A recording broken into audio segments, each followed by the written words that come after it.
High, আমার নাম সারা। আমি পড়াশোনা শেষ করছি। আমেরিকা থেকে স্নাতক করেছি। মিস্টার নায়েক, আমি ডাক্তার সুরেকান্ত পাওয়ার, সেন্ট জর্জ হসপিটাল থেকে এসেছি। আমি অ্যাডভোকেট শিবাজি সাপকাত, মহারাষ্ট্রের বিদ থেকে এসেছি। আমি নামিতা, পেশায় একজন কিন্ডারগার্টেন শিক্ষক। আমি মিস্টার চৌহান, অবসরপ্রাপ্ত শিক্ষক। আচ্ছা, আমার একটা প্রশ্ন। মিস্টার জাকির, আমি অরোরা বিবেক। আমি ডাক্তার পূজা অরোরা, সায়ন হাসপাতাল থেকে এসেছি। আমি একজন সাইকোথেরাপিস্ট। আমার নাম আরিয়ান, আরিয়ান পুত্র কুমার নারায়ণ সিং কোন্তে, দিল্লি থেকে এসেছি।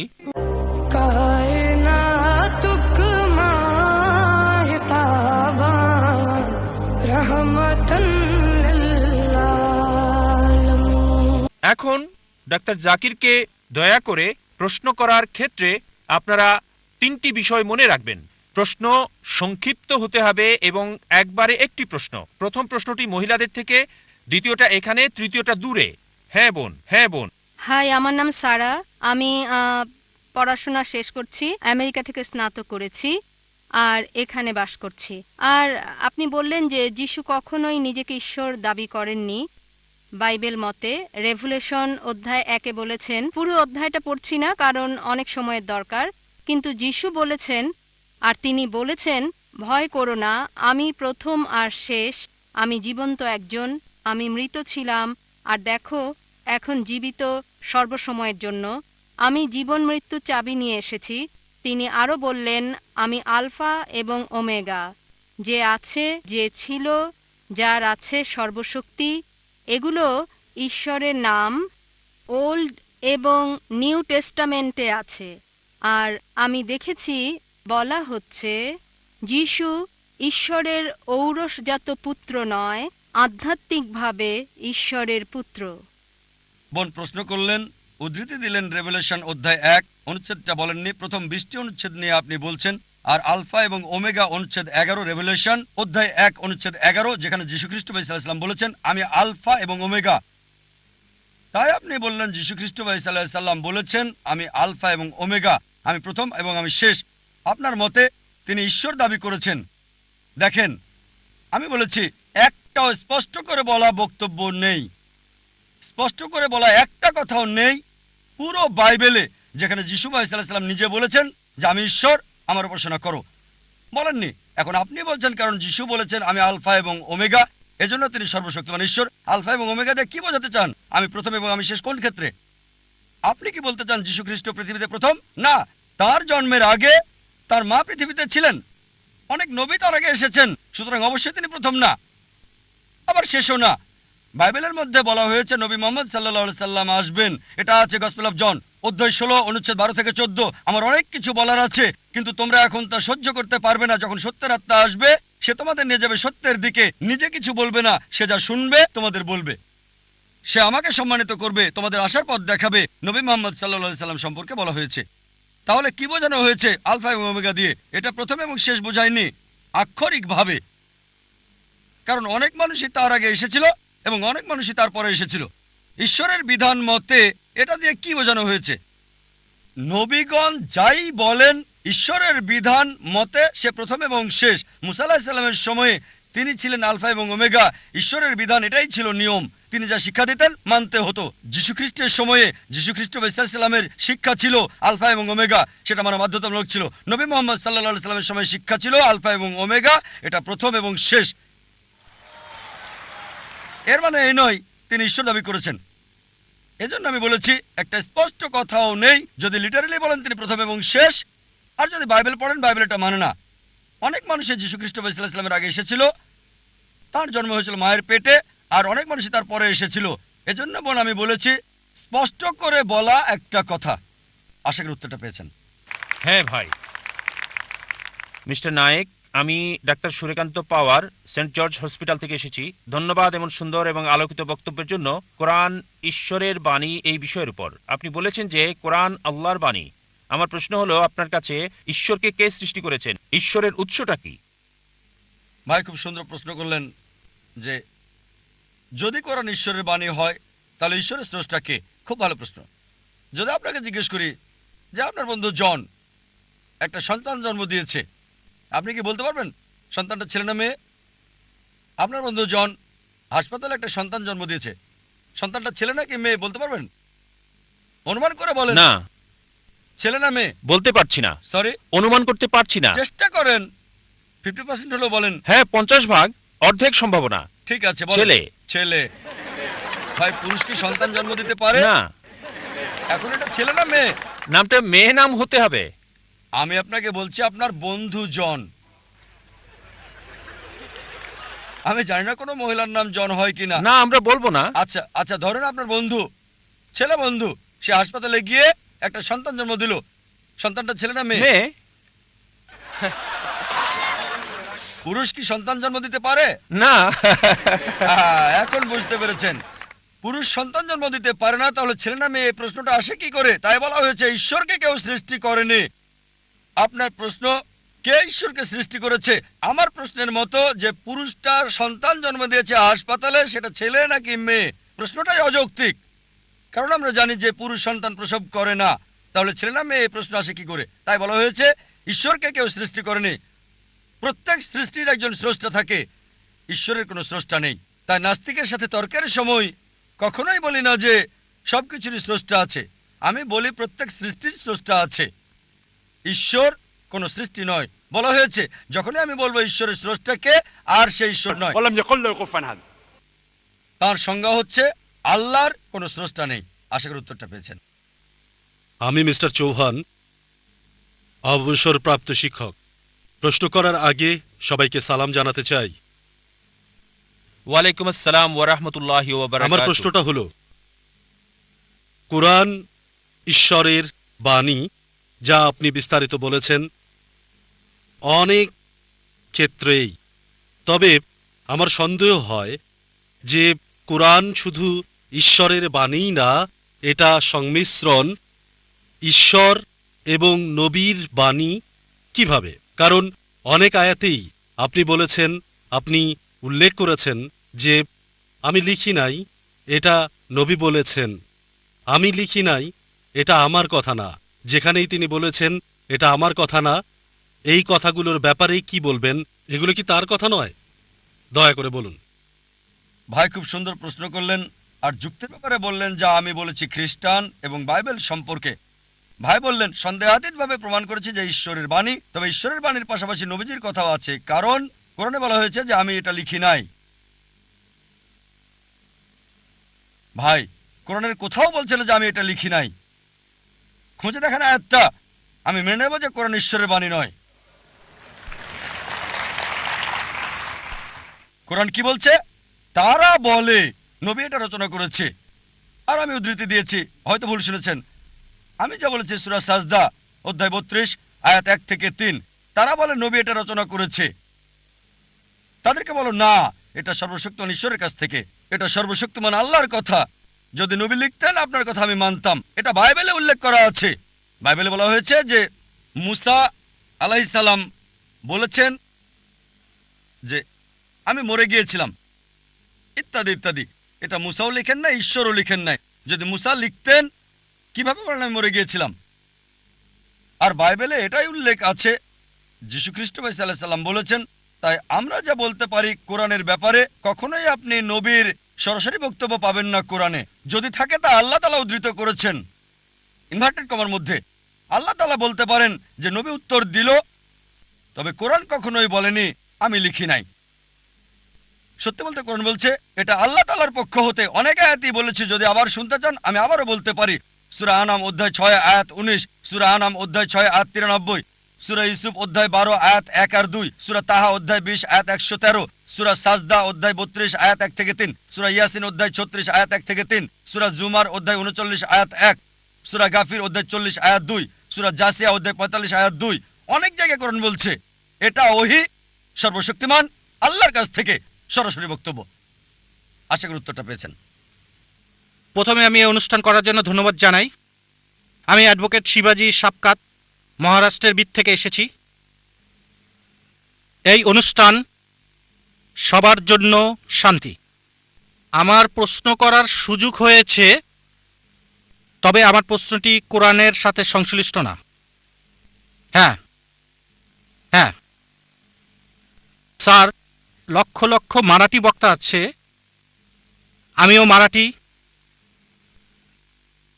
আইআরএফ এর ভূমিকা কি, মানে ইসলামিক রিসার্চ ফাউন্ডেশন। আইআরএফ মারাঠিদের বা অমুসলিমদের জন্য কি করছে? ভাই সুন্দর প্রশ্ন করলেন। যেহেতু আমি মহারাষ্ট্রে থাকি তাই বললেন যে মারাঠি আর অমুসলিমদের জন্য আমরা কি করছি, এটাই আপনার প্রশ্ন ছিল। যদি মারাঠিদের ব্যাপারে বলেন আমি খোলাখুলিভাবে বলবো আমরা করতে চাই, তবে বেশি করতে পারছি না।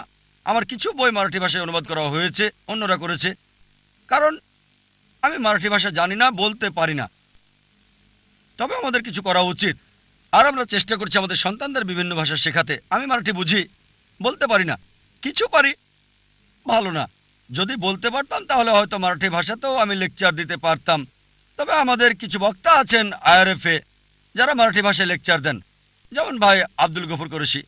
মারাঠিতে কোনো লেকচারের নিমন্ত্রণ পেলে তাকেই পাঠানো হয়।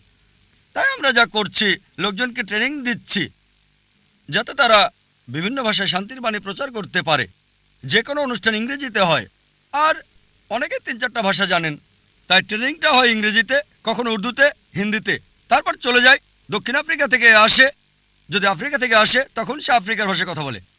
অনেক লোকই আসছে পৃথিবীর বিভিন্ন অঞ্চল থেকে, মালয়েশিয়া থেকে আসে, ইউএসএ থেকে আসে, সিঙ্গাপুর থেকে আসে, সৌদি আরব থেকে আসে, ফিলিপাইন থেকে। তাগালু, আমি তাগালু জানি না, কি করি আমি ইংরেজিতে বলি, তারপর তাদেরকে বলি তাগালুতে সেই ভাষা পৌঁছে দেওয়ার জন্য। আমার বার্তা আপনি পৌঁছে দেন এখানে যা শিখেছেন, যা শুনেছেন মারাঠিদের কাছে।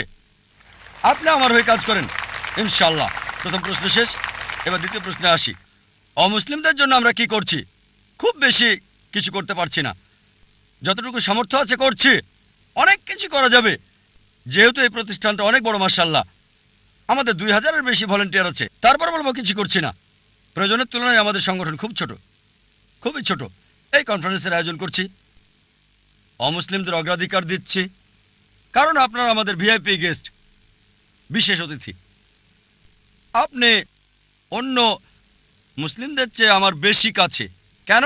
কারণ আমাকে দাওয়া দিতে হবে, আল্লাহ বিচারের দিন জিজ্ঞেস করবেন দাওয়া দিয়েছিলাম কিনা। তাই আমি আমার সর্বোচ্চ চেষ্টা করছি সত্য প্রচার করতে এই অবস্থান থেকে। আর এই সম্মেলন 10 দিন ব্যাপী। আমরা অমুসলিমদের নিমন্ত্রণ করছি, পোস্টারে উল্লেখ আছে সব ধর্ম স্বাগতম, সব ধর্মের লোকদের স্বাগতম।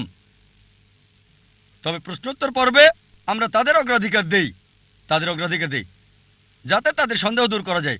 অনেক অমুসলিমদেরও সন্দেহ আছে, তারা আমাদের সাথে রাগ করে, ভাই জাকির আমরা কি করব, কিছুক্ষণ পর কালকে দেখে নেব, সমস্যা নেই। কাল মানে আগামীকাল না, হয়তো 10 দিন পরে। তাই সত্যটা জানানোর পাশাপাশি যা করছি, হয়তো 1 লক্ষ মানুষ হবে এখানে, মাশাআল্লাহ 1 লক্ষ মানুষ, কিন্তু 60 মিলিয়নেরও বেশি মানুষ সরাসরি দেখছে। তারপরও প্রয়োজনের তুলনায় সামান্য। আইআরএফ মানে ইসলামিক রিসার্চ ফাউন্ডেশন, যা করা দরকার এর সামান্যই করছি। তবে সামর্থ্যের সর্বোচ্চ চেষ্টা করছি, আর আল্লাহ তাআলার কাছে দোয়া করছি আমাদের এই চেষ্টাকে কবুল করো, সত্যের বাণী পৃথিবীতে প্রচারের এই চেষ্টাকে। আশা করি উত্তরটা পেয়েছেন। আপনার প্রতিষ্ঠানের জন্য শুভকামনা রইল। হ্যাঁ বোন, পরবর্তী প্রশ্নটি করুন।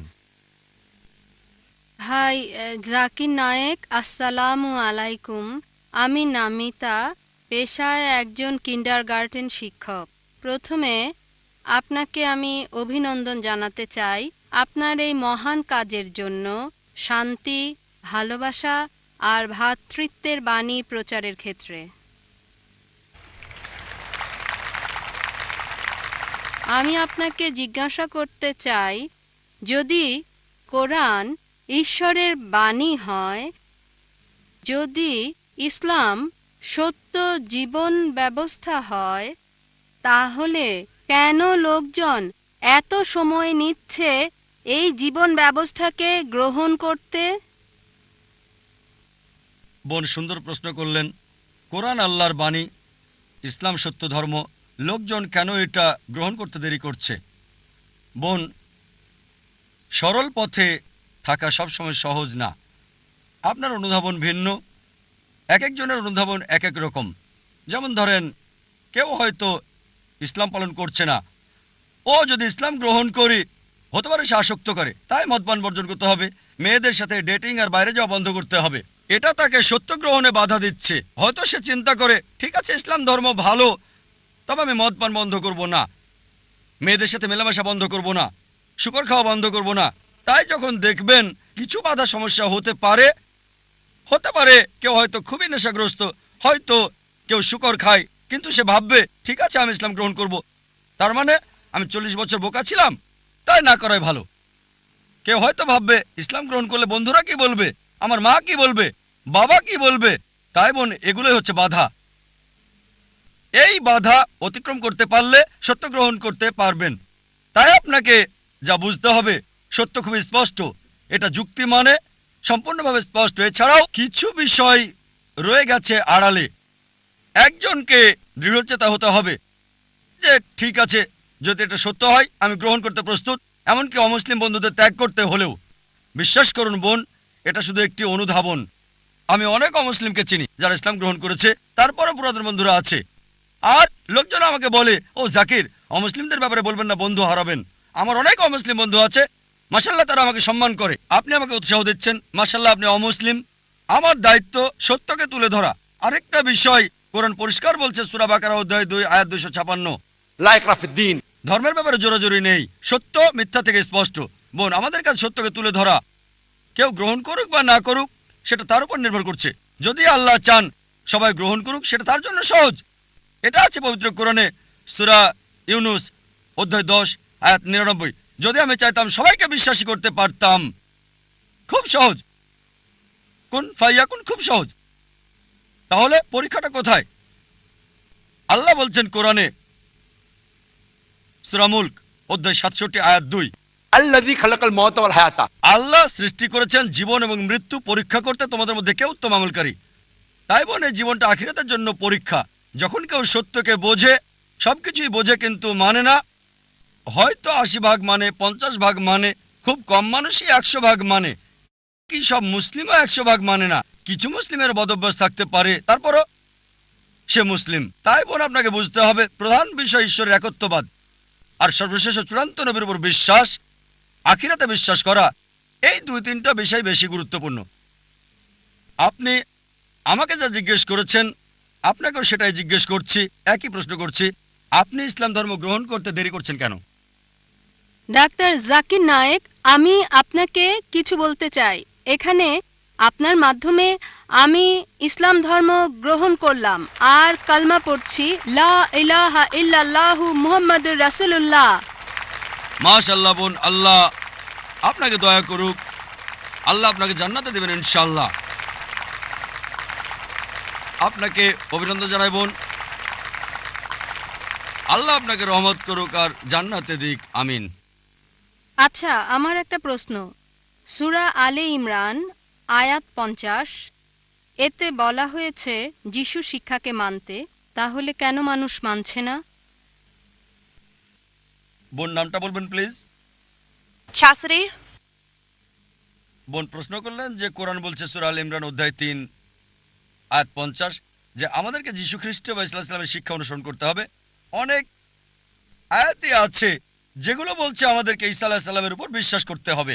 বোন, আপনাকে পরিষ্কার করে বলি যে ইসলামই একমাত্র খ্রিস্টান ধর্ম যেটা যীশু বা ঈসা আলাইহিস সালামের উপর বিশ্বাসের গুরুত্ব দিয়ে থাকে। সে কখনোই মুসলিম না যদি যীশু বা ঈসা আলাইহিস সালামকে বিশ্বাস না করে। আমরা বিশ্বাস করি তিনি ছিলেন আল্লাহ সুবহানাহু ওয়া তাআলার একজন মহান নবী। আমরা বিশ্বাস করি তিনি ছিলেন মসিহ মানে খ্রিস্ট। আমরা বিশ্বাস করি তার জন্ম হয়েছে অলৌকিকভাবে কোনো পুরুষের স্পর্শ ছাড়াই, যা অনেক আধুনিক খ্রিস্টানি এখন এটা বিশ্বাস করে না। আমরা বিশ্বাস করি তিনি মৃতকে জীবিত করতেন আল্লাহর সাহায্যে। আমরা বিশ্বাস করি তিনি সুস্থ করতেন অন্ধ এবং কুষ্ঠরোগীকে আল্লাহর সাহায্যে। বোন, খ্রিস্টান আর মুসলিমরা একত্রিত হচ্ছে, তবে কেউ হয়তো বলবে তাহলে পার্থক্যটা কোথায়? বোন, পার্থক্যের কারণ হচ্ছে যে অনেক খ্রিস্টান তারা বলে যে যিশু বা ঈসা আলাইহিস সালাম তিনি ঈশ্বর দাবি করেছেন, তিনি বলেছিলেন আমি সর্বশক্তিমান ঈশ্বর। বোন, আপনি যদি বাইবেল পড়েন একটা স্পষ্ট করে বলা কথাও আপনি পাবেন না পুরো বাইবেলে যেখানে যিশু বা ঈসা আলাইহিস সালাম নিজে বলেছেন যে আমি ঈশ্বর, আমার উপাসনা করো। যদি কোনো খ্রিস্টান একটা মাত্র স্পষ্ট কথা দেখাতে পারেন, স্পষ্ট করে বলা একটা কথা পুরো বাইবেলে যেখানে যিশু বা ঈসা আলাইহিস সালাম নিজে বলেছেন আমি ঈশ্বর, অথবা বলেছেন আমার উপাসনা করো, আমি আজই খ্রিস্টান ধর্ম গ্রহণ করব। অন্য মুসলিম ভাইদের পক্ষ থেকে আমি কথাটা বলছি না। সত্যি বলতে যদি বাইবেল পড়েন, এতে বলা হয়েছে গসপেল অফ জন অধ্যায় 14 অনুচ্ছেদ 28 যিশু আলাইহিসসালাম বলেছেন আমার পিতা আমার চেয়ে মহান। গসপেল অফ জন অধ্যায় 10 অনুচ্ছেদ 29 আমার পিতা সবার চেয়ে মহান। গসপেল অফ ম্যাথিউ অধ্যায় 12 অনুচ্ছেদ 28 আমি শয়তানকে তাড়াই ঈশ্বরের আত্মার সাহায্যে। গসপেল অফ লুক অধ্যায় 11 অনুচ্ছেদ 20 আমি ঈশ্বরের আঙুলের সাহায্যে শয়তানকে তাড়িয়ে দিই। গসপেল অফ জন অধ্যায় 5 অনুচ্ছেদ 30 আমি নিজে থেকে কিছু করতে পারি না, আমি যা কিছু শুনি তাই বলি আর আমার কথা সঠিক। আমি আমার নিজের ইচ্ছায় চলি না, সর্বশক্তিমানের ইচ্ছায় চলি, আমার পিতার ইচ্ছায় চলি। যদি কেউ বলে যে আমি নিজের ইচ্ছায় চলি না, সর্বশক্তিমান ঈশ্বরের ইচ্ছায় চলি, সে মুসলিম। যিশু ঈসা আলাইহিস সালাম ছিলেন মুসলিম, কখনো ঈশ্বর দাবি করেননি। আর এটা স্পষ্ট করে উল্লেখ আছে বুক অফ অ্যাক্টস 2 নম্বর অধ্যায় অনুচ্ছেদ 22 শোনো ইসরায়েলবাসী, নাজারেথের যিশু তোমাদের মধ্য থেকে ঈশ্বর তাকে মনোনীত করেছেন অলৌকিকত্ব আর নিদর্শনের মাধ্যমে, যা ঈশ্বর তাকে দিয়ে করিয়েছেন তোমরা দেখেছো। নাজারেথের যিশু তোমাদের মধ্যে ঈশ্বর মনোনীত একজন মানুষ, অলৌকিকত্ব আর নিদর্শনের মাধ্যমে ঈশ্বর যা তাকে দিয়ে করেছেন তোমরা তা দেখেছো। তাই আমরা বিশ্বাস করি যিশু খ্রিস্ট বা ঈসা আলাইহিস সালাম আল্লাহ সুবহানাহু ওয়া তাআলার একজন মহান নবী ছিলেন, তবে ঈশ্বর ছিলেন না। এখানে আমরা পার্থক্য করি। যিশুর শিক্ষার ব্যাপারে এখন বলবো। আপনার মূল প্রশ্ন ছিল যে কোরআন বলছে আমাদেরকে যিশু বা ঈসা আলাইহিস সালামের শিক্ষা অনুসরণ করতে হবে। যখন যিশু বা ঈসা আলাইহিস সালাম পৃথিবীতে এসেছিলেন, তাকে পাঠানো হয়েছিল শুধু ইহুদিদের জন্য, শুধু বনী ইসরায়েলদের জন্য। কোরআন স্পষ্ট করে বলছে সূরা সাফ অধ্যায় 61 আয়াত 6 যে যিশু বা ঈসা আলাইহিস সালাম নবী হিসেবে এসেছিলেন বনী ইসরায়েলের কাছে। এটা বলা হচ্ছে সূরা আল ইমরান অধ্যায় 3 আয়াত 49 যে যিশু বা ঈসা আলাইহিস সালামকে প্রেরণ করেছিলেন বনী ইসরায়েলের কাছে।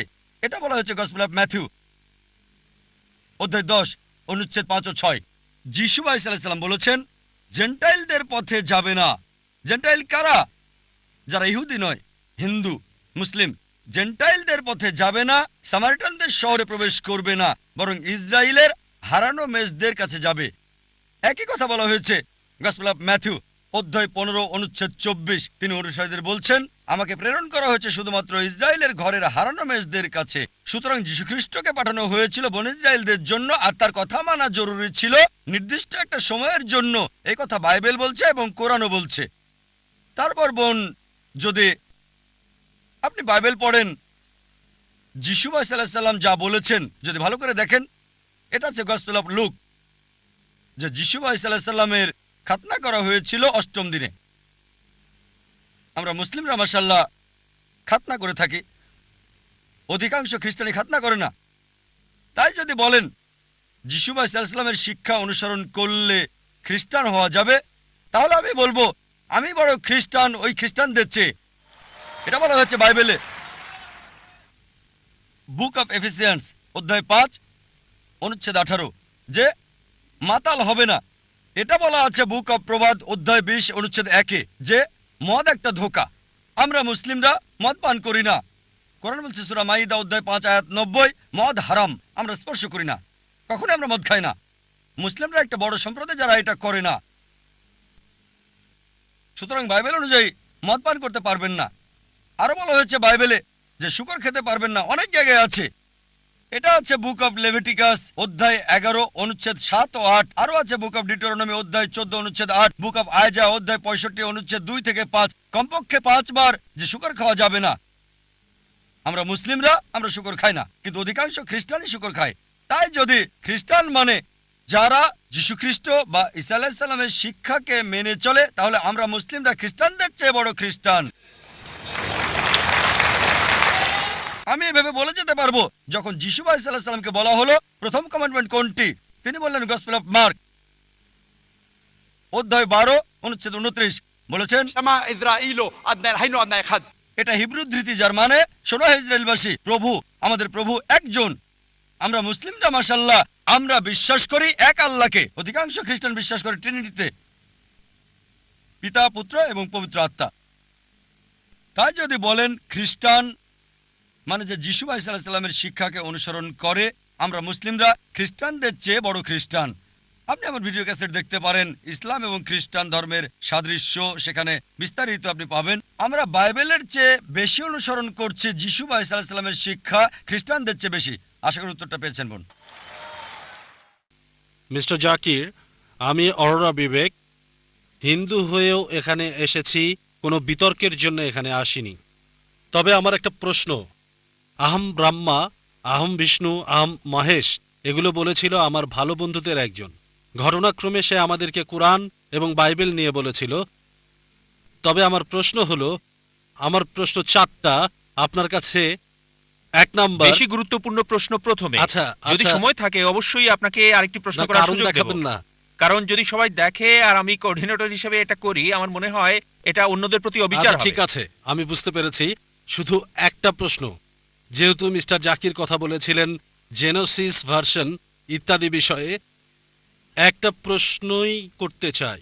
যেহেতু আপনি কুরআন আর বাইবেলের মধ্যে একটা তুলনা করেছেন, কেন বেদ, কুরআন আর বাইবেলের মধ্যে তুলনা করছেন না? সবগুলোই নিজ ক্ষেত্রে বহুমুখী, একটা আরেকটার সাথে ঘটনাক্রমে সম্পর্কিত।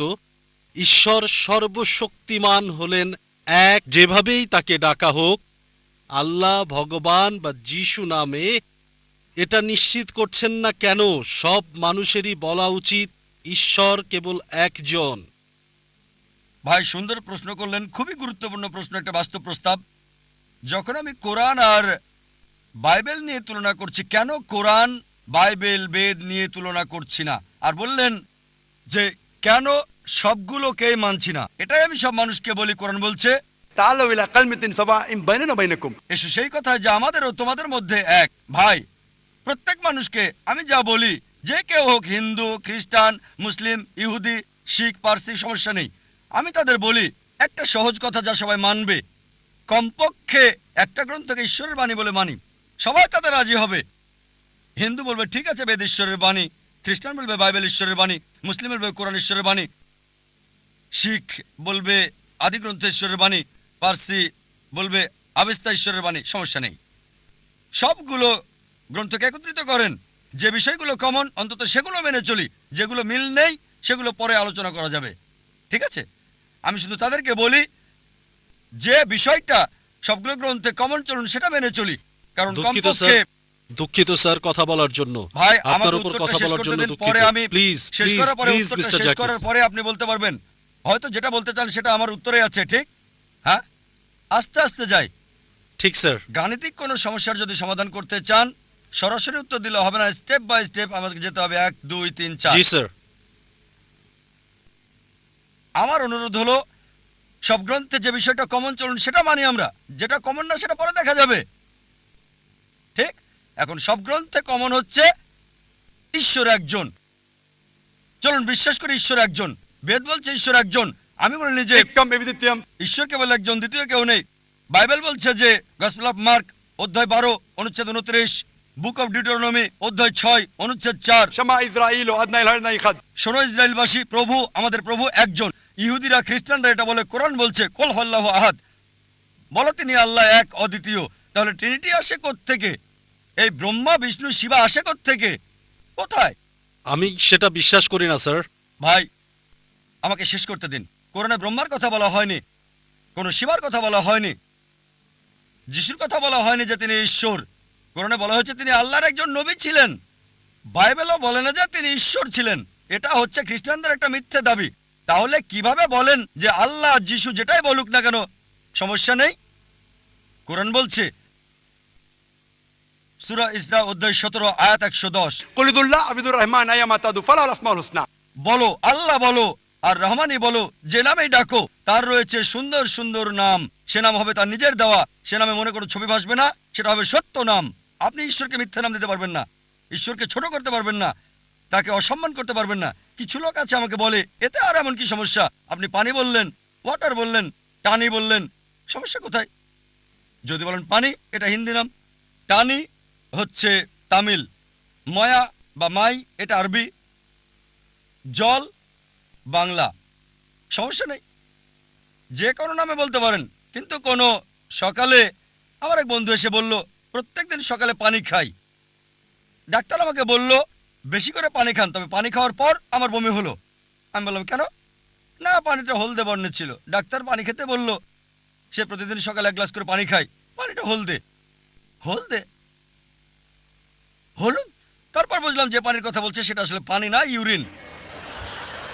আপনি ইউরিনকে পানি বলতে পারেন না। পানিকে বড় জোর বলতে পারেন টানি, বলতে পারেন ওয়াটার। একইভাবে আল্লাহকে রহমান বলতে পারেন, রহিম বলতে পারেন, করিম বলতে পারেন, রব।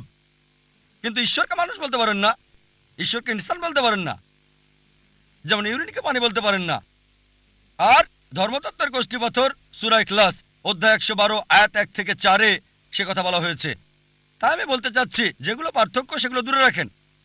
কোরআন কোথাও বলেনি যিশু ঈশ্বর, কোথাও কোরআন বলেনি মহেশ ঈশ্বর, তাই মহেশকে দূরে রাখুন। হ্যাঁ, যদি বলেন ব্রহ্মা, ব্রহ্মা সংস্কৃত শব্দ যার মানে হচ্ছে সৃষ্টিকারী ঈশ্বর। যদি বলেন স্রষ্টা, কোনো আপত্তি করব না।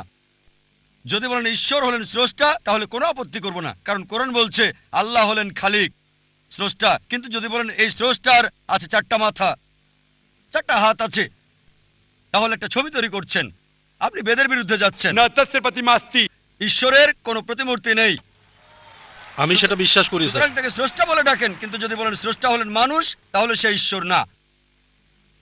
আমি ক্ষমা চাচ্ছি স্যার। আরো মহান ভাই, যদি আপনি আমার ভিডিও ক্যাসেট দেখেন ইসলাম আর হিন্দু ধর্মের সাদৃশ্য, ইনশাআল্লাহ অনেক প্রশ্নের উত্তর পাবেন। আশা করি উত্তরটা পেয়েছেন। আমি ক্ষমা চাচ্ছি। আমি আসলে যা আপনাকে বলতে চাচ্ছি মিস্টার জাকির, আমি বিতর্কে যেতে চাই না এখানে। তবে বিষয়টা হলো মিস্টার জাকির যা বলতে চাচ্ছিলেন সবই ঠিক আছে।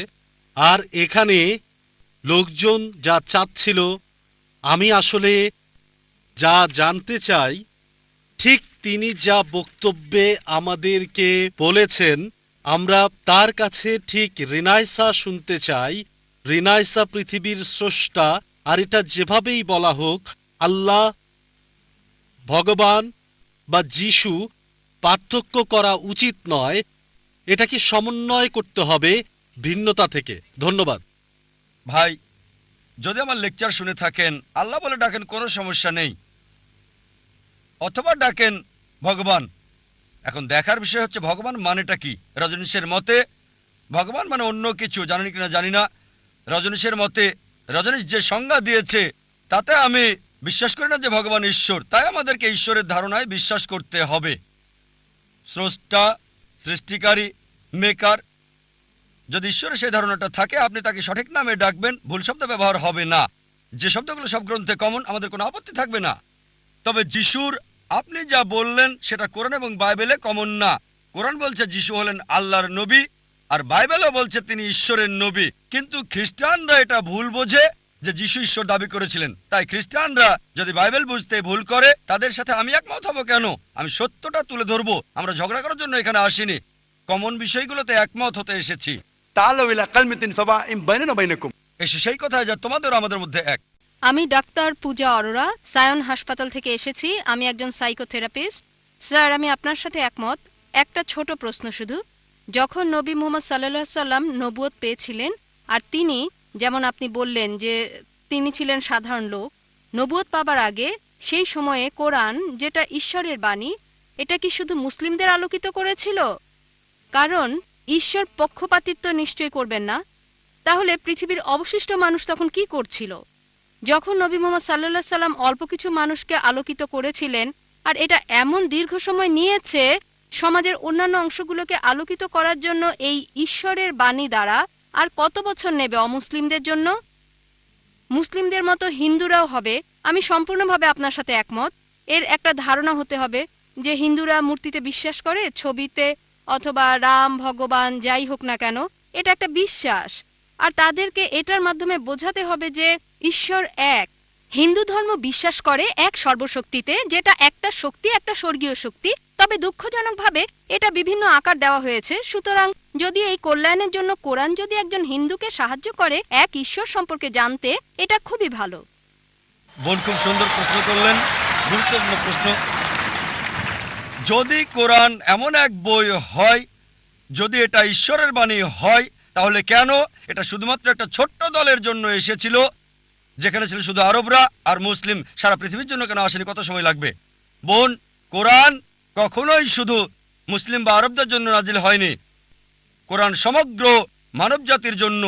এটা বলা হয়েছে সূরা ইব্রাহিম অধ্যায় 14 আয়াত 1, সূরা ইব্রাহিম অধ্যায় 14 আয়াত 52, সূরা বাকারা অধ্যায় 2 আয়াত 185 এবং সূরা জুমার অধ্যায় 39 আয়াত 41। কোরআন সমগ্র মানব জাতির জন্য প্রেরিত। সময় সংক্ষিপ্ত, তাই রেফারেন্সটা দিচ্ছি, উদ্ধৃতি বলছি না। তাই কোরআন শুধু মুসলিম বা আরবদের জন্য নয়, কোরআন সমগ্র মানব জাতির জন্য। আর নবী মোহাম্মদ সাল্লাল্লাহু সাল্লাম শুধু মুসলিম বা আরবদের জন্য নয়। কোরআন বলছে সূরা আম্বিয়া অধ্যায় 21 আয়াত 107, वमा अरसलनाका इल्ला रहमतुल आलमीन।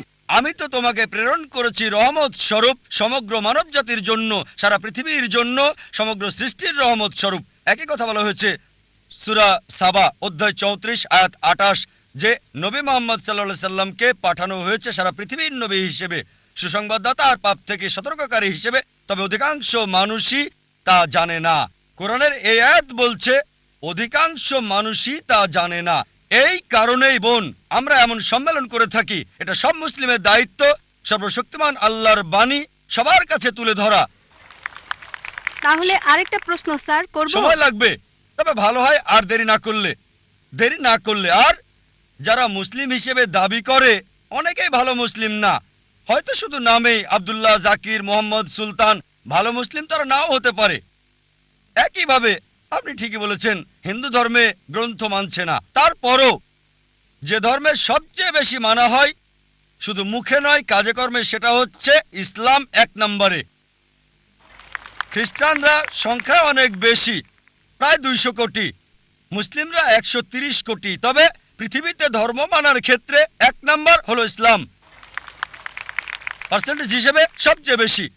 তাই এই আলোচনা প্রধানত ওই সমস্ত মুসলিমদের উদ্দেশ্যে যারা যথাযথভাবে ধর্ম পালন করছে না, যাতে ইসলামের কাছে থাকে, আর ওই সব মুসলিমদের কাছে শান্তির বাণী পৌঁছাতে চাই, ভালোবাসার বাণী, আর পৃথিবীতে প্রমাণ করতে চায় যে ঈশ্বর কেবল একজনই। পূর্ণ শান্তি তখনই আসতে পারে যদি নিজের ইচ্ছাকে আল্লাহর কাছে সমর্পণ করেন। এটা একমাত্র রাস্তা পৃথিবী এবং আখিরাতে পূর্ণ শান্তি পাবার। আর এই কারণে এই বোন এমন সম্মেলন করছি। আমাদের একটা স্যাটেলাইট চ্যানেল আছে, পিস টিভি। প্রতিদিন 60 মিলিয়নেরও বেশি মানুষ এটা দেখছে। তাই অন্তত বিচারের দিনে আল্লাহ সুবহানাহু ওয়া তাআলার কাছে বলতে পারবো, হে আল্লাহ, আমাদের সামর্থ্যের মধ্যে সর্বোচ্চ চেষ্টা করেছি। আমরা অন্তত প্রতিদিন 60 লক্ষ মানুষের কাছে তোমার দাওয়াত দিয়েছি, আর আজকে এই দাওয়াত আপনার কাছে পৌঁছে গেল বোন। তাই পরবর্তীতে বিচারের দিনে বলতে পারবো, আল্লাহ সুবহানাহু ওয়া তাআলাকে আমি দাওয়াত দিয়েছি, এই বোনকে গ্রহণ করা না করাটা আপনার বিষয়। আরেকটা বিষয় স্যার বলতে পারবো, একটু যোগ করতে চাই, পারবো? অনেক ধন্যবাদ স্যার। আর একটা বিষয়, যদি ঈশ্বর নিরপেক্ষ থাকবেন বিচারের দিনে, তাই না? তাহলে আপনি পক্ষপাতিত্ব করলেন যে অমুসলিমদের অগ্রাধিকার দেওয়া প্রশ্ন করার ক্ষেত্রে। ঈশ্বর ন্যায় নিরপেক্ষ। তাই যদি হিন্দুরা মূর্তি এবং ছবিতে বিশ্বাস করা বন্ধ করে আর তারা সর্বশক্তিমানে বিশ্বাস করে, যার কোনো আকৃতি নেই, কোনো আকার নেই, বিচারের দিনে তারা কি মুসলিম হিসেবে গণ্য হবে সর্বশক্তিমান ঈশ্বরের কাছে? না, এটা এমন না। একই ধারণা যা হিন্দু ধর্মে আছে, যা ভুল বিশ্বাস আর আকৃতি দিয়ে পালন করা হয়। তবে একজন হিন্দু যদি হিন্দু ধর্ম পালন করে, সেটা ভুল না, পালন করবে, কারণ তার উদ্দেশ্য ঈশ্বর, তিনি মহান, তবে আকার দেওয়া খুব যাবে ভালো না। প্রশ্ন, যদি এই বার্তা হিন্দুদের কাছে পৌঁছে তারা গ্রহণ করবে। খুবই ভালো প্রশ্ন। ধন্যবাদ স্যার। পক্ষপাতিত্ব আর নিরপেক্ষ হওয়ার ব্যাপারে দুটো মত থাকতে পারে আপনার দিক থেকে, কারণ নিরপেক্ষ না বলে অন্তত প্রশ্ন করতে পারছেন। এই পক্ষপাতিত্ব না করলে আমি আল্লাহর কাছে বলতে পারতাম না আমি আপনাকে সরাসরি দাওয়াত দিয়েছি এককভাবে। আপনি দেখছেন, তাই না, তিনি তা তাই আপনাকে বিশ্বাস বুঝতে করেন হবে না। বোন, কেন পক্ষপাতিত্ব করছি। এই পক্ষপাতিত্ব নিরপেক্ষতার জন্য, কারণ অন্যরা দাওয়াত পেয়েছে 100 না হলো 90 ভাগ, আপনারা সবাই কম পাবেন। তাই আমাদের এই পক্ষপাতিত্ব নিরপেক্ষ হওয়ার জন্য। ঠিক স্যার, তবে আমাদের যা এবার দরকার। আপনার প্রশ্নে আসি।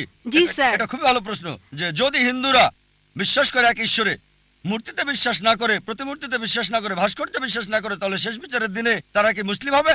ঠিক, আপনি ইসলামের অংশ অনুসরণ করছেন।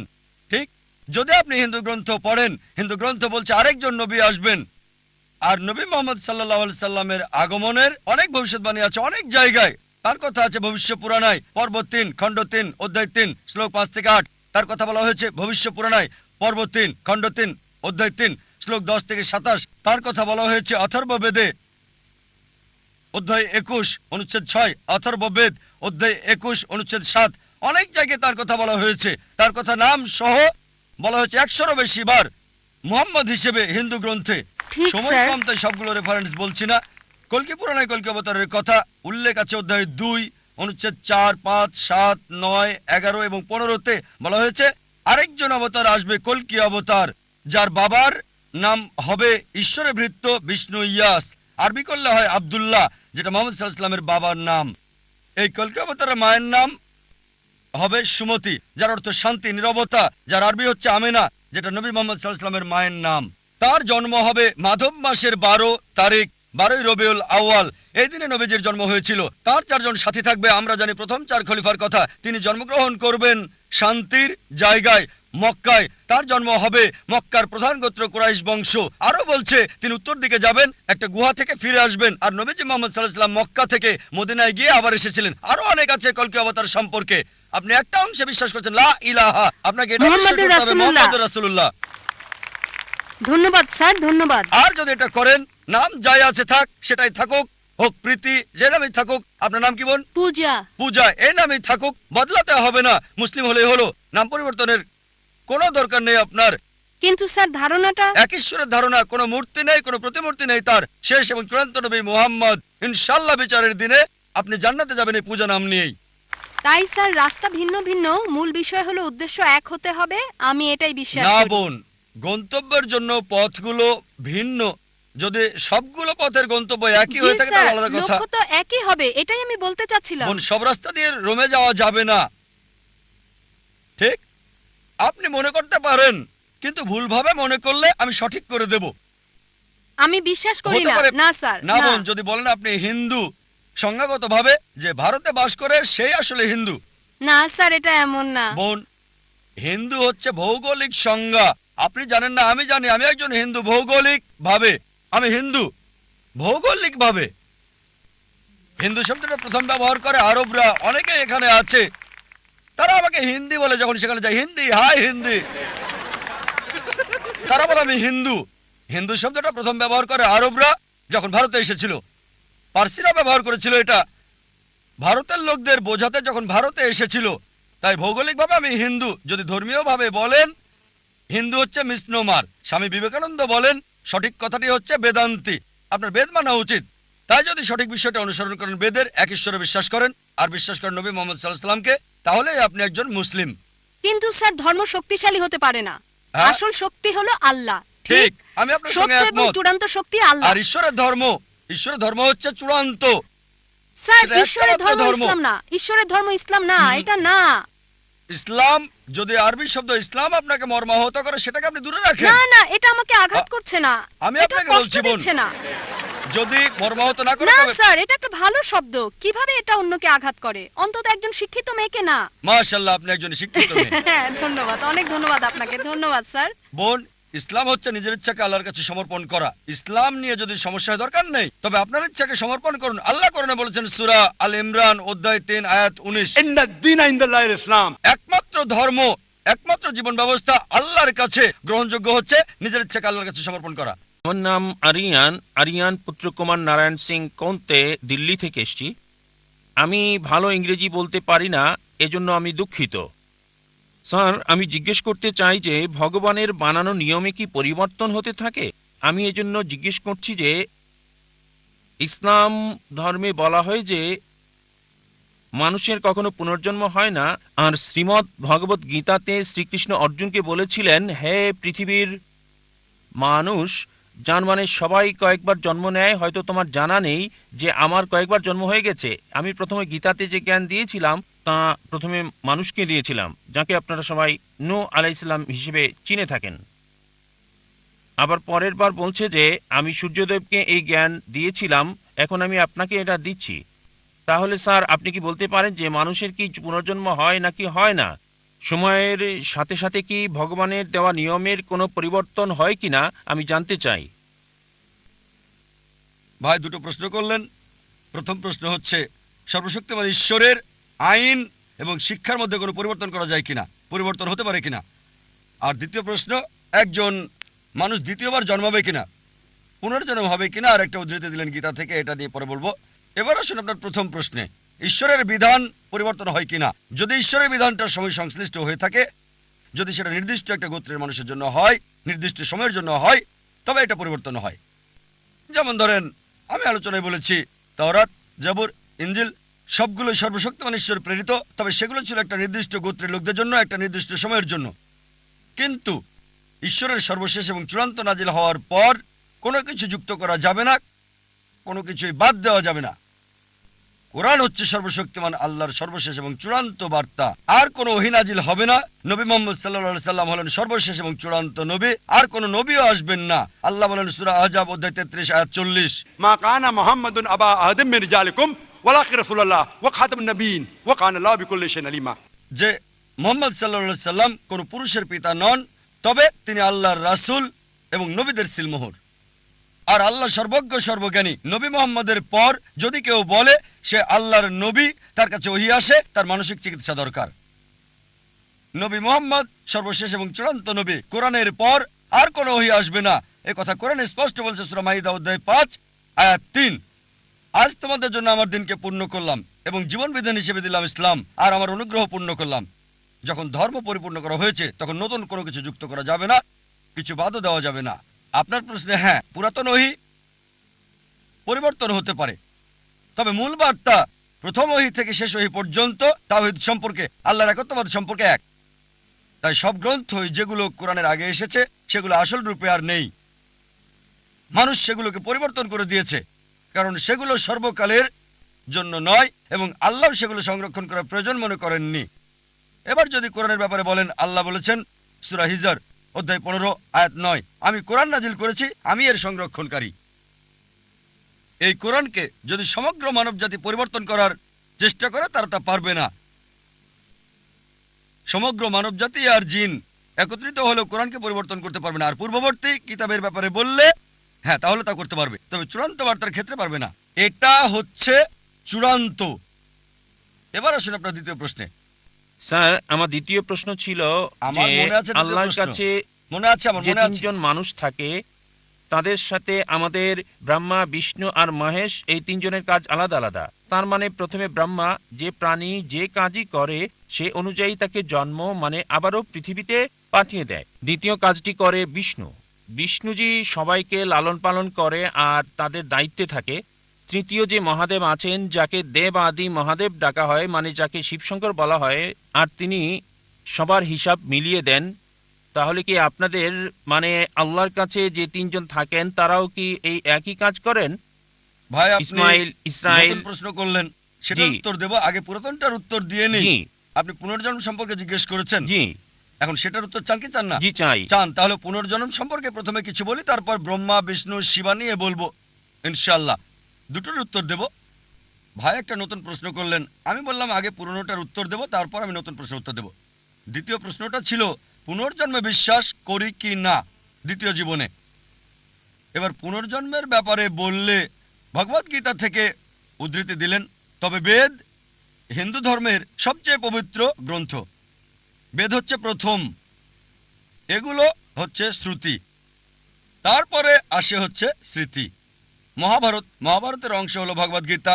যদিও ভগবদ্গীতা বেশি পড়া হয় বেদের চেয়ে, তবে নির্ভরযোগ্যতার ক্ষেত্রে বেদ হচ্ছে উপরে। বেদ পুনর্জন্ম সম্পর্কে বলছে, পুনর্জন্ম মানে পরবর্তী জীবন। আর যদি কোরআন পড়েন, কোরআনও এই কথা বলছে। কোরআন বলছে আপনি পৃথিবীতে আসবেন, তারপর মারা যাবেন, আবার পুনরুত্থিত হবেন। পূর্ণ মানে পরবর্তী, জন্ম মানে জীবন, পুনর্জন্ম। কোথাও বেদ বলছে না জীবন মৃত্যু, জীবন মৃত্যু, জীবন মৃত্যু, কোথাও বলছে না এই কথা, কোথাও বলেনি। ভগবদ্গীতাও এ ব্যাপারে কিছু বলেনি। আপনি যে উদ্ধৃতিটা দিয়েছেন ভগবদ্গীতা অধ্যায় 4 অনুচ্ছেদ 22, আমি রেফারেন্সটা দিচ্ছি।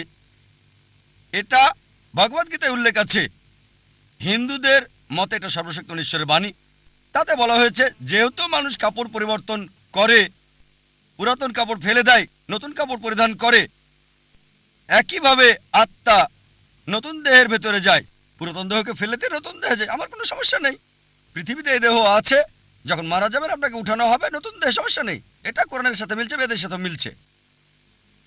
তবে এই দর্শন যেটা বললেন পুনর্জন্মের ব্যাপারে সংস্কৃত ভাষায় বলা হয়েছে সংস্কারা। পুনর্জন্মের থিওরি, জীবন মৃত্যুর থিওরি বলা হয় পুনর্জন্ম, ঠিক? এই থিওরিটা দাঁড় করিয়েছেন হিন্দু ধর্মের পণ্ডিতরা, বেদের কোথাও উল্লেখ নেই। কেন? কারণ তারা ব্যাখ্যা দিতে পারতো না। কেন কিছু লোক দেব, কিছু লোক ধনী, কিছু লোকের জন্ম গরিব পরিবারে, কিছু লোকের সুস্বাস্থ্য আছে, কিছু লোকের বংশগত হৃদরোগ আছে, ঈশ্বর এমন অবিচার করছেন কেন? তারা এর কোনো ব্যাখ্যা দিতে পারেনি। তাই তারা একটা দর্শন নিয়ে এলো জীবন মৃত্যুর, কর্ম আর ধর্ম। কর্ম হচ্ছে কাজ, ক্রিয়া, ধর্ম হচ্ছে বিধান। তাহলে ব্যাখ্যা কি কেন ঈশ্বর অবিচার করছেন, কেন একজন মানুষ হৃদরোগ নিয়ে জন্ম নেবে? শেষ জীবনে সে কিছু পাপ করেছিল। এই দর্শন অনুমান হিন্দু ধর্মের পণ্ডিতদের, এটা বেদের নয়। তাই তারা এই দর্শন নিয়ে এলো আর বলল, যদি ভালো কাজ করো পরবর্তী জীবনে উঁচু জাতে জন্ম নেবে তোমরা। আর হিন্দু ধর্মের বিশ্বজনীন ভ্রাতৃত্ব হচ্ছে সব জীবন্ত প্রাণী ভাই। তাই হতে পারে কখনো জন্মাবেন তেলাপোকা হয়ে, কখনো বা ইঁদুর হয়ে, কখনো বিড়াল হয়ে, কখনো কুকুর, কখনো মানুষ হিসেবে। মানুষ হচ্ছে সর্বোচ্চ লেভেল। ভালো কাজ করলে উঁচু লেভেলে জন্মাবেন, খারাপ কাজ করলে নিচু জাতে জন্মাবেন। আপনি মানুষ হয়ে জন্মাতে পারবেন 7 বার। কতবার? 7 বার। এটা হিন্দু পণ্ডিতদের দর্শন, যেটাকে বলা হয় সংস্কারা। এখন আপনাকে জিজ্ঞেস করি, এই পৃথিবীতে অপরাধ বাড়ছে না কমছে? অপরাধ বাড়ছে না কমছে? বেড়ে চলেছে, মাশাআল্লাহ, খুব ভালো। পাপ বাড়ছে। মানুষের সংখ্যা আমরা যা জানি, মানুষ বাড়ছে না কমছে? জনসংখ্যা বাড়ছে না কমছে? বাড়ছে, মাশাআল্লাহ। এখন পাপও বাড়ছে, মানুষের সংখ্যাও বাড়ছে। যেহেতু পাপ বাড়ছে, মানুষ তো কমার কথা। তাই বোঝা যাচ্ছে লজিক্যালি এটা ঠিক না। এজন্য আমি পুনর্জন্ম বিশ্বাস করি। পুনর্জন্ম মানে পরবর্তী জীবন, এ ব্যাপারে কোরআনও বলছে। তবে একবার এই পৃথিবীতে আসবেন, একবার। এবার আপনার দ্বিতীয় প্রশ্নে আসি, যে ব্রহ্মা, বিষ্ণু, মহেশ বা শিবা, এটা একই। দুটো নাম, মহেশ আর শিবা একই, তবে সবচেয়ে পরিচিত হচ্ছে শিবা। ঠিক? স্রষ্টা, ধ্বংসকারী, রক্ষাকারী, ব্রহ্মা, বিষ্ণু, শিবা। আর আপনি বললেন ঈশ্বরের 3টি রূপ। না, 3টি রূপ না। তার কি কোনো মানুষ আছে? হ্যাঁ, তার অনেক ফেরেশতা আছেন, তবে ঈশ্বর একাই যথেষ্ট। কোনো সাহায্যের দরকার হয় না। তবে যদি তিনি চান ফেরেশতা দিয়ে কাজ করাতে পারেন, যদি চান। যদি না চান সমস্যা নেই। তিনি শুধু চাইবেন, তা হবে। কুন ফায়াকুন, হও আর হয়ে যায়। এবারে হিন্দুদের ব্যাপারে বললে, তারা যা বিশ্বাস করে তা কিছুটা ট্রিনিটির মতো, খ্রিস্টানদের মতো হিন্দুরা বিশ্বাস করে যে সর্বশক্তিমান ঈশ্বর, সৃষ্টির জন্য একজন ঈশ্বর ব্রহ্মা, ধ্বংসের জন্য একজন ঈশ্বর শিবা, একজন ঈশ্বর হলেন রক্ষাকারী বিষ্ণু। সুতরাং আলাদা ঈশ্বর সৃষ্টির জন্য, আলাদা ঈশ্বর রক্ষার জন্য, আলাদা ঈশ্বর ধ্বংসের জন্য। কোরআন বলছে সূরা আম্বিয়া অধ্যায় 21 আয়াত 22, এক আল্লাহ ছাড়া যদি একাধিক আল্লাহ থাকতো অবশ্যই তারা ঝগড়া করত। আর কোরআন বলছে সূরা মুমিনুন অধ্যায় 23 আয়াত 91, যে যদি একাধিক ঈশ্বর থাকতো একজন আরেকজনের সাথে যুদ্ধ করতো। এজন্য আমরা হিন্দু মিথ থেকে দেখি একজন ঈশ্বর যুদ্ধ করছে আরেকজনের সাথে, একজন ঈশ্বর আরেকজনকে পরাজিত করছে, তৃতীয় জন দ্বিতীয়জনকে সাহায্য করছে। ঈশ্বর কিভাবে যুদ্ধ করে? সুতরাং উত্তম হচ্ছে এক ঈশ্বর, সুপার পাওয়ার একটাই। আর বেদ এটাই বলছে।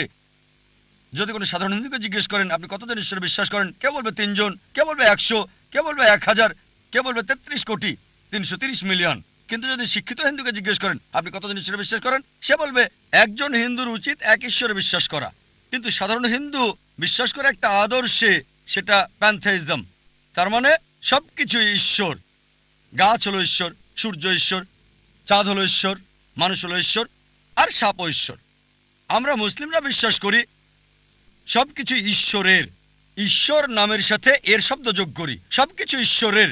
গাছ ঈশ্বরের, সূর্য ঈশ্বরের, চাঁদ ঈশ্বরের, মানুষ ঈশ্বরের, পাশাপাশি সাপও হলো ঈশ্বরের।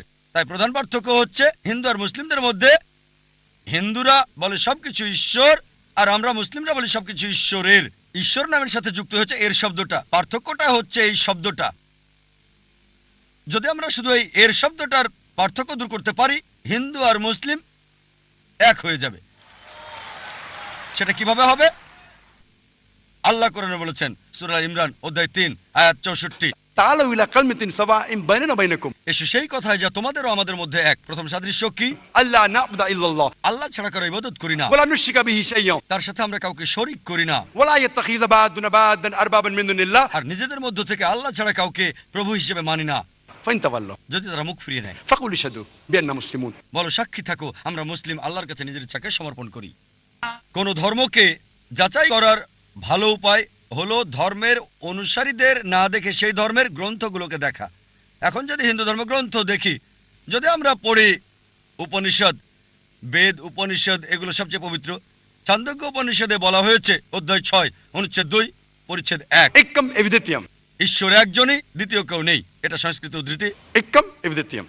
ঈশ্বর কেবল একজন, দ্বিতীয় কেউ নেই। শ্বেতাসূত্র উপনিষদে বলা হয়েছে অধ্যায় 6 অনুচ্ছেদ 9, नाच्यस्य कसिज जनिता न चदीपा। তার কোনো প্রভু নাই, তার কোনো পিতামাতা নাই। সর্বশক্তিমান ঈশ্বরের কোনো প্রভু নেই, তার কোনো মা নেই, তার কোনো বাবা নেই। শ্বেতাসূত্র উপনিষদে বলা হয়েছে 4 নম্বর অধ্যায় অনুচ্ছেদ 19, न तस्य प्रतिमा अस्ति। ঈশ্বরের কোনো প্রতিমা নেই। প্রতিমা মানে প্রতিচ্ছবি, প্রতিমা মানে ফটোগ্রাফ, ভাস্কর্য, মূর্তি, পেন্টিং। সর্বশক্তিমান ঈশ্বরের কোনো ফটোগ্রাফ নেই, কোনো প্রতিমা নেই, কোনো প্রতিমূর্তি নেই, কোনো পেন্টিং নেই, তার কোনো ছবি নেই। হিন্দু গ্রন্থগুলোর মধ্যে সবচেয়ে পবিত্র গ্রন্থ হচ্ছে বেদ, আর যজুর্বেদে আছে অনুচ্ছেদ 32 পরিচ্ছেদ 3, न तस्य प्रतिमा अस्ति। সর্বশক্তিমান ঈশ্বরের কোনো প্রতিমূর্তি নেই, কোনো প্রতিচ্ছবি নেই, কোনো প্রতিমা নেই, কোনো ভাস্কর্য নেই, কোনো মূর্তি নেই। যজুর্বেদে বলা হচ্ছে অধ্যায় 40 অনুচ্ছেদ 8 সর্বশক্তিমান ঈশ্বর পবিত্র। যজুর্বেদে বলা হচ্ছে অধ্যায় 40 অনুচ্ছেদ 9 अंधात्म पविशन्ति या समुद्रमुपास्ते। তারা অন্ধকারে প্রবেশ করে যারা আসাম্ভূতির উপাসনা করে। আসাম্ভূতি হলো প্রাকৃতিক বস্তু, যেমন আগুন, পানি, বাতাস ইত্যাদি। অনুচ্ছেদ আরো বলছে তারা অন্ধকারে প্রবেশ করে যারা সাম্ভূতির পূজা করে। সাম্ভূতি হচ্ছে তৈরি করা বস্তু, যেমন টেবিল, চেয়ার, মূর্তি ইত্যাদি। কে বলেছে? যজুর্বেদ অধ্যায় 40 অনুচ্ছেদ 9। আর হিন্দু ধর্মের ব্রাহ্মসূত্র হচ্ছে एकम ब्राह्म देवता नास्ते, नैना नास्ते किंचन। भगवान एक ही है, दूसरा नहीं है, नहीं है, नहीं है, जरा भी नहीं है। ঈশ্বর একজনই, দ্বিতীয় কেউ নেই, কেউ নেই, কেউ নেই, কোথাও কেউ নেই। আমি দর্শকদের বলবো এই ছেলের জন্য জোর করতালি দিতে, কারণ আমি মনে করি যখন আমাদের বয়স কম আমরা বেশি নিষ্পাপ, বেশি ন্যায়পরায়ণ, বেশি সত্যবাদী। সে এরই দৃষ্টান্ত দেখালো। প্রশ্নটি খুবই গুরুত্বপূর্ণ, তার দৃষ্টিভঙ্গিও চমৎকার। আলহামদুলিল্লাহ।